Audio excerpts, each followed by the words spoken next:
അല്ലാഹുവിന്റെ ഖുർആൻ പറയാണ് വലാ തജസ്സസൂ, നിങ്ങൾ ചുഴ്ന്നന്വേഷിക്കാൻ പാടില്ല. അതാരുടെ വിഷയത്തിലാണെങ്കിലും ചുഴ്ന്ന് ചോദിക്കുന്ന സ്വഭാവമുണ്ടല്ലോ, കുത്തി ചോദിക്കുന്ന സ്വഭാവമുണ്ടല്ലോ. നിങ്ങൾ അറിയേണ്ടതല്ലാത്തത് കൊണ്ടാണ് നിങ്ങളോട് പറയാത്തത് എന്ന് പറഞ്ഞാൽ, ഞാൻ അറിയാത്തൊരു സുകാര്യം നിനക്കോ, അതാരാ, അതെങ്ങനെയാ, അതെവിടുന്നാ, അങ്ങനെ നിങ്ങൾക്ക് ഉണ്ടാകാൻ പറ്റൂല. ഞാൻ മാത്രമേ നിങ്ങൾക്ക് ഭാര്യയുള്ളൂ. ശരിയാണ്, ഭാര്യയായിട്ട് നീയേ ഉള്ളൂ എന്നുള്ളത് ശരിയാണ്. ഭർത്താവായിട്ട് നീ അത് അവൻ മാത്രമേ ഉള്ളൂ എന്നുള്ളത് ശരിയാണ്. അയാളെ ബിസിനസ്സുമായി ബന്ധപ്പെട്ട് അല്ലെങ്കിൽ ജോലിയുമായി ബന്ധപ്പെട്ട് അല്ലെങ്കിൽ അത്തരം കാര്യങ്ങളുമായി ബന്ധപ്പെട്ട് പലയിടങ്ങളിലും പല പ്രയാസങ്ങളും അയാളുടെ തലയിൽ അകറ്റുന്നതുണ്ടാകാം, അലട്ടുന്നതുണ്ടാകാം. അതിന്റെ പേരിൽ നമ്മളെ കയറിയിട്ട് കൊത്താൻ നിന്ന് നമ്മൾ തമ്മിലുള്ള മാനസിക ബന്ധം തന്നെയും വിദൂരത്തായി പോകാൻ അത് കാരണമാണ്. അതുകൊണ്ട് തന്നെ പരിശുദ്ധ ഖുർആൻ എത്ര വ്യക്തമായിട്ടാ പറയുന്നത്, നിങ്ങളെ മനസ്സിൽ വരുന്ന ധാരണകളുണ്ടല്ലോ, മനസ്സിന്റെ ഉള്ളിൽ വരുന്ന ചില ചിന്തകളുണ്ടല്ലോ, എന്തെങ്കിലും ചെറിയ മുറിവാല് കിട്ടുമ്പോ മനസ്സിൽ തോന്നുന്ന ചില തോന്നലുകളുണ്ടല്ലോ, അല്ലാഹുവിന്റെ ഖുർആനാ പറയുന്നത് അങ്ങനെയുള്ള ചില ധാരണകൾ പതിയെ പിരിക്കതും തെറ്റാണ് കേട്ടോ. അതിൽ പലതും തെറ്റാണ് കേട്ടോ. നിങ്ങൾ ആലോചിക്കുന്ന ആ സമയത്ത് മനസ്സിൽ വരുന്ന പല ചിന്തകളും തെറ്റാണെന്നാണ് പറയുന്നത്. ഞാൻ പറഞ്ഞതല്ല, ഖുർആനാ പറയുന്നത്. എന്താ കാരണം എന്നറിയോ? നിങ്ങൾ ഏതോ ഒരു ഭാഗം മാത്രമേ കണ്ടിട്ടുള്ളൂ, കേട്ടിട്ടുള്ളൂ, അറിഞ്ഞിട്ടുള്ളൂ. ആ ഭാഗം മാത്രം നോക്കുമ്പോ ഇബ്ലീസ് ഒരിക്കലും അതിന്റെ നല്ല വശങ്ങൾ കാണിച്ചു തരൂല. പിന്നെ ഇബ്ലീസ് പിന്നെ കാണിച്ചു തരൽ എന്താണ്? അതിന്റെ മോശമായ വശങ്ങൾ, നമ്മൾ പോലും ചിന്തിക്കാത്ത, അവർ ഇതുവരെ ആലോചിക്കാത്ത പല വഴികളും ഇബ്ലീസ് നമ്മളെ മുന്നിൽ കാണിച്ചു തരും. അതുകൊണ്ട് തന്നെ ഖുർആൻ പറയുന്നത് പല നിങ്ങളെ ധാരണകളും പിഴവാണ്. വലാ തജസ്സസൂ, നിങ്ങൾ ചുഴ്ന്നന്വേഷിക്കാൻ പാടില്ല. ഭാര്യ ഭർത്താക്കന്മാർക്കിടയിൽ സന്തുഷ്ടപരമായ ജീവിതം വേണോ?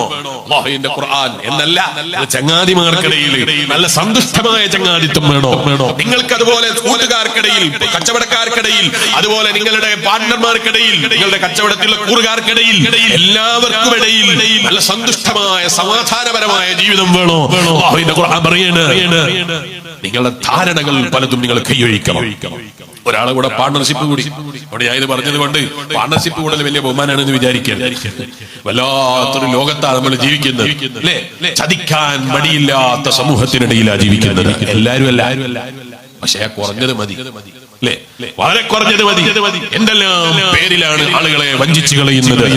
ആ വഞ്ചനയുടെ പേരിൽ ഒരിക്കലും നമ്മൾ ഒരാളെയും കുറ്റപ്പെടുത്താൻ പോകരുത്.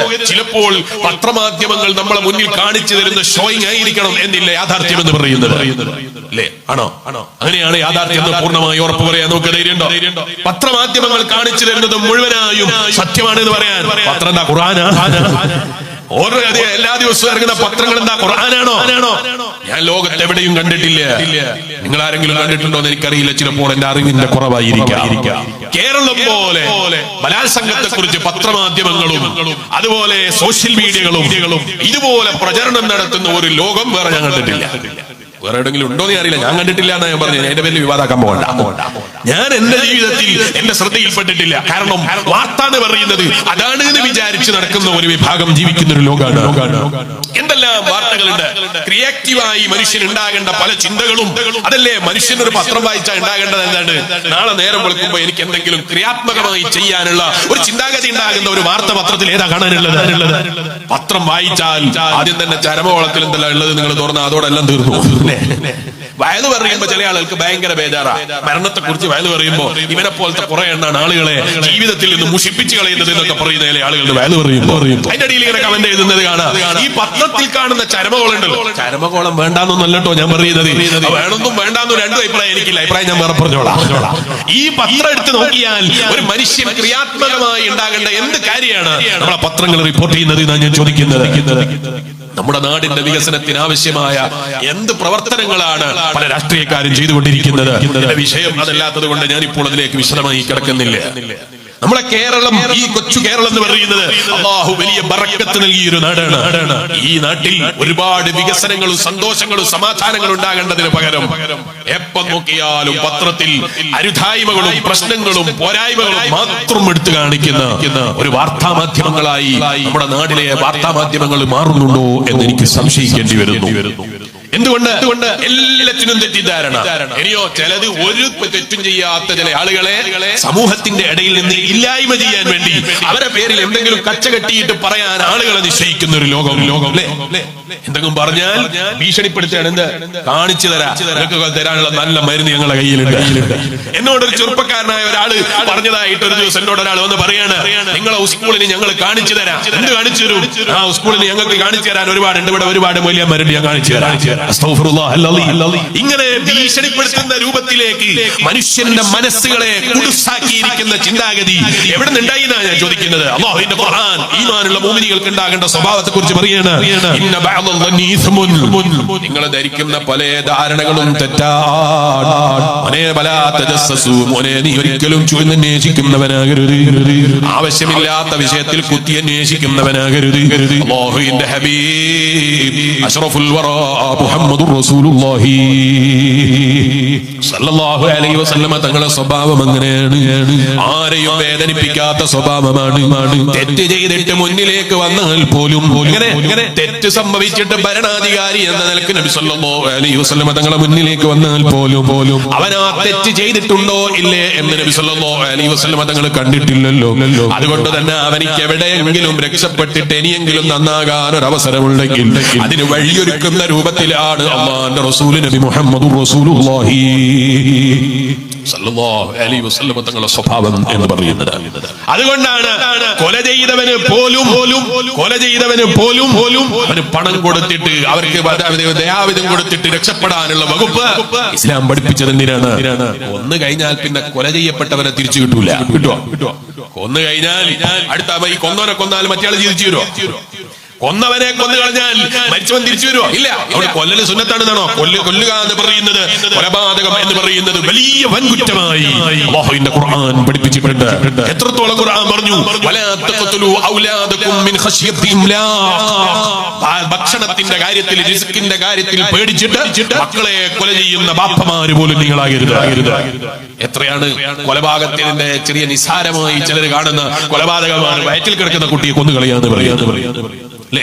അതിന് ഇംഗ്ലീഷിൽ അബോഷൻ എന്നാ പറയാ. അവിടെ കൊല ചെയ്യാൻ ആരും വിചാരിച്ചിട്ടില്ല അല്ലേ? അല്ലെ ഇവിടെ എന്താ പറയാ? ഇവിടെ മംഗ്ലീഷാ പറയാ.